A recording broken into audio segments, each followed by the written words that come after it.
नमस्कार दोस्तों, मैं जिस प्लॉट में खड़ा हूँ इस प्लॉट में आपको धान के साथ साथ कुछ पौधे मक्के के नज़र आ रहे होंगे और कुछ पौधे गेंदे के लगे हुए हैं।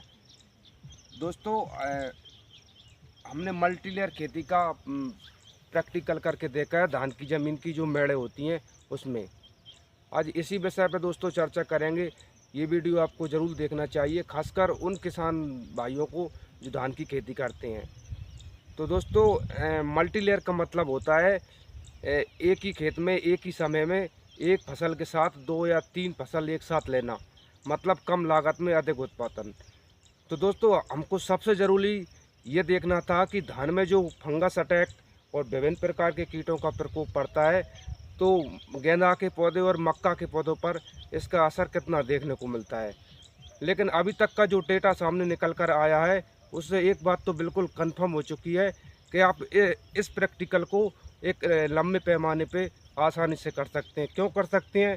क्योंकि धान की वजह से ऐसा कोई नेगेटिव प्रकोप पौधे मक्के और गेंदे पर देखने को नहीं मिला जो हमें चिंता का विषय में कर सकता है। लेकिन हमारे साथ एक सबसे बड़ी समस्या तब खड़ी हो गई तब मक्के के पौधे ने एक अच्छी खासी हाइट पकड़ ली और जो हवा चली उससे सारे पौधे नीचे गिर गए। लेकिन उसके निदान के लिए दोस्तों हमने मक्के के पौधे को कुछ जो लकड़ी होती हैं उनका सहारे देकर खड़ा किया और किस्मत की बात कि मक्के के पौधे फिर से खड़े हो गए और एक अच्छी स्थिति में पौधे खड़े हुए हैं और शानदार भुट्टे जो कि आप देख सकते हैं।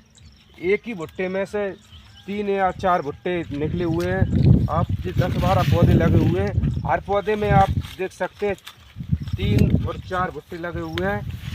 अगर मैं बात करूं सभी भुट्टों में बिल्कुल जो दाने होना चाहिए वो ही पड़े हुए हैं।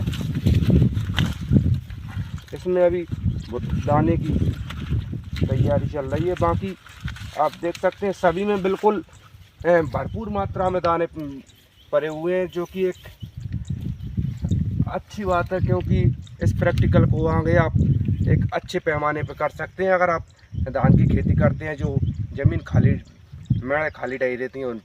दोस्तों अगर इसमें उर्वरक और केमिकल की बात करें तो जो आप उर्वरक धान की फसल में डालते हैं वो साथ में मक्का भी कवर कर लेता है और गेंदे के पौधे भी कवर कर लेते हैं।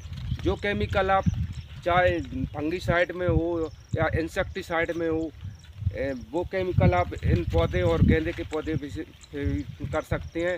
इन पे ऐसा कोई नेगेटिव असर देखने को नहीं मिलेगा। दोस्तों अब एक सबसे और मेन पॉइंट की अगर बात करें तो हार्वेस्टिंग की, तो हार्वेस्टिंग में आप कुछ ये गेंदा के पौधे दिख रहे हैं, ये फ्रेंच कंपनी का गेंदा है। LCRI का कहना है कि हमारा ये वैरायटी लगभग 50 से 60 दिनों में फूल तैयार कर देती है। और मक्के की वैरायटी की बात करें तो ये श्रीकर की वो वैरायटी है जो 8199 के नाम से जानी जाती है और लगभग 100 से 110 दिनों में इसका भुट्टा तैयार हो जाता है जो हार्वेस्टिंग के लिए। उसके बाद अगर बात करें धान की तो ये 17-18 की वैरायटी है जो लगभग 120 से 125 दिनों में पक के तैयार हो जाती है। मतलब पहले गेंदे की हार्वेस्टिंग, उसके बाद मक्का के बाद में धान की। तो दोस्तों वीडियो अगर अच्छी लगी तो लाइक करना और अपने दोस्तों के साथ शेयर ज़रूर करना। धन्यवाद।